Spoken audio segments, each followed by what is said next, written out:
अस्सलाम वालेकुम जी। इस लेक्चर में हम बात करते हैं ऑयलर्स थ्योरम। ठीक है, ऑयलर्स थ्योरम भी इसे कहा जाता है और हम इसे कहते हैं फर्मेट ऑयलर्स थ्योरम भी इसे कहते हैं।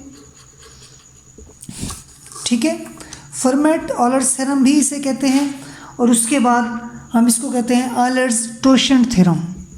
ऑयलर्स-टोशेंट थ्योरम। ठीक है, तो याद रखें ये नाम से ही जाहिर है ऑयलर्स थ्योरम, तो इसमें ऑयलर्स फंक्शन का यूज़ होगा। ठीक है, और ये थ्योरम भी हमें रिमाइंडर फाइंड करके देता है। रिमाइंडर फाइंड करने के लिए हम इसका यूज़ करते हैं। ठीक है, तो वो कहता है अगर कोई दो नंबर्स हों को प्राइम, मतलब अगर रिलेटिवली प्राइम नंबर्स हैं, ठीक है, then a raised to power 5 of n is congruent to 1 under modulo n। यहाँ पे a और n प्राइम नंबर्स हैं, मतलब को प्राइम नंबर्स हैं, और उसके बाद 5 ऑफ n यहाँ पे ऑयलर्स टोशेंट फंक्शन होता है। ठीक है, क्या होता है यहाँ पे हमारे पास ये ऑयलर्स टोशेंट फंक्शन। ठीक है, तो जिसने ऑयलर्स टोशेंट फंक्शन की लेक्चर नहीं सुना तो वो आप एक दो वीडियोस पीछे हैं तो आप वो सुन लें। ठीक है, उसके बाद आपको ये ऑयलर्स थ्योरम ज़्यादा अच्छे तरीके से समझ आएगा। ठीक है जी, तो देखिए 5a raise to power 5 of n is congruent to 1 under modulo n कि n पे जब इस वैल्यू को डिवाइड करेंगे तो रिमाइंडर हमारे पास क्या आएगा, 1 आएगा। तो एग्जांपल करते हैं, आपको क्लियर हो जाएगा। तो सबसे पहले a और n हमारे पास क्या होने चाहिए, ये हमारे पास रिलेटिवली प्राइम होने चाहिए। ठीक है, तो इसको कंपेयर करें तो a की वैल्यू यहाँ पे हमारे पास कितनी है 2 एंड p की वैल्यू कितनी है यहाँ पे हमारे पास 7। ठीक है, तो देखिएगा यहाँ पे वैल्यूज पुट करेंगे, सॉरी यहाँ पे a की वैल्यू 2 है हमारे पास और हम p नहीं देखेंगे, यहाँ पे n की बात करेंगे तो n हमारे पास कितना है 7।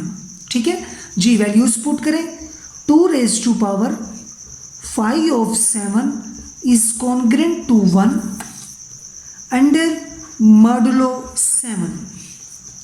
अब 5 ऑफ 7 को फाइंड करें तो हमें पता है 5 ऑफ 7 हमारे पास वैल्यू क्या आएगी, 6 आएगी, क्योंकि जब हम प्राइम नंबर्स का ऑयलर्स 5 फंक्शन फाइंड करते हैं तो उसमें से एक माइनस कर देते हैं तो वो उसकी वैल्यू आ जाती है। तो वैल्यू पुट करें 2 raise to power 6 is congruent to 1 under modulo 7।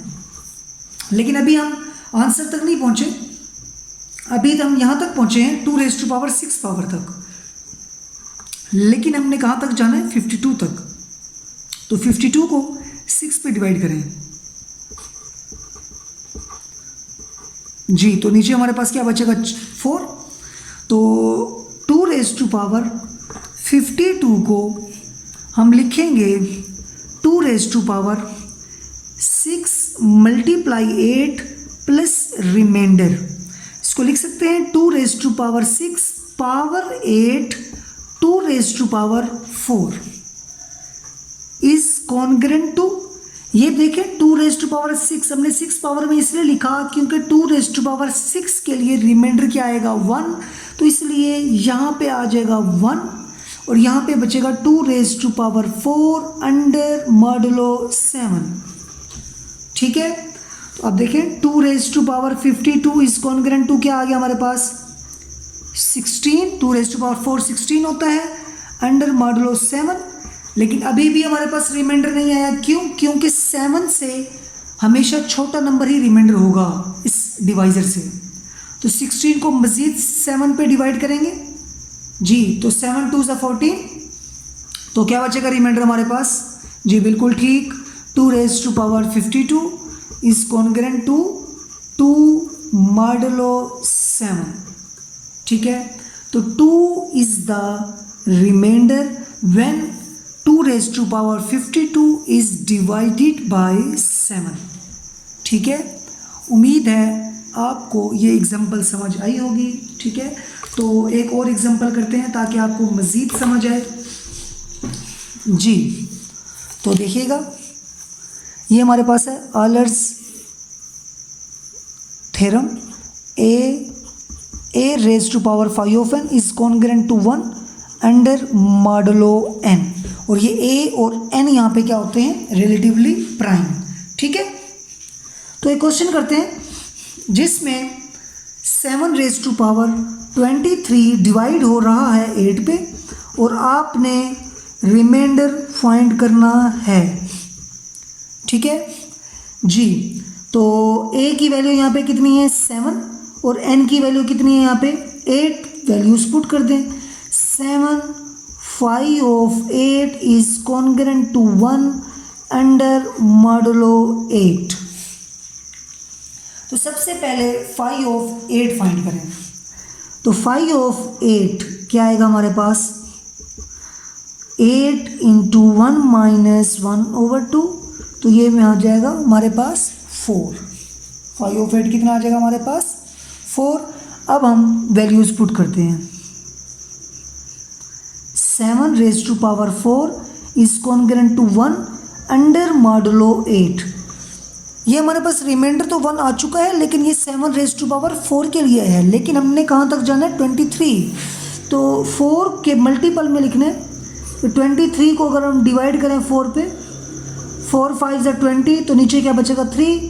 तो 7 raised to power 23 को लिख सकते हैं, 7 raised to power 4 power 5 into 7 raised to power 3 is congruent to 7 raised to power क्या आ जाएगा 3, क्योंकि इसके लिए कॉन्ग्रेंट रिमाइंडर हमारे पास क्या है 1 है, तो इसको लिखने की ज़रूरत नहीं है, अंडर मॉडुलो 8।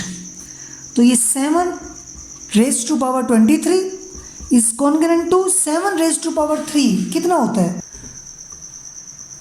343। लेकिन ये हमारे पास रिमाइंडर नहीं है क्योंकि 8 से छोटा नंबर। तो 343 को मज़ीद 8 पे डिवाइड करते हैं जी। 343 8 पे डिवाइड करें, 8 4 ज़ा 32, 8 2 ज़ा 16, तो रिमाइंडर क्या बचा यहाँ पे 7। तो 7 is the remainder when this value divided by 8। Okay, तो देखिएगा हमने इजीली ऑयलर्स थ्योरम की मदद से बड़ी वैल्यू को डिवाइड करके रिमाइंडर फाइंड कर लिया। ठीक है, उम्मीद है आप लोगों को समझ आ गई होगी। ठीक है, तो आप इसी से रिलेटेड बहुत सारे क्वेश्चन कर सकते हैं। मिसाल के तौर पर 3 raised to power 1000 divided by 11, तो आप ये भी खुद कीजिएगा। ठीक है, तो इंशाल्लाह, और कमेंट बॉक्स में लाजमी बताइएगा कि आपका रिमाइंडर क्या आया। ठीक है, okay, thank you so much, अल्लाह हाफिज़।